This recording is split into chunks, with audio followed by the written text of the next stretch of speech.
లోని ఆనందాలు అన్ని అరచేత బాలేనంట. అత్యాస లేకుంటే పేరాశ లేకుంటే ఐశ్వర్యమేనంట.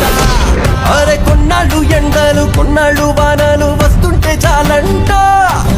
100 ఏళ్ళు వద్దంట, పోయేదాకా బతుకు సాగిపోవాలంట.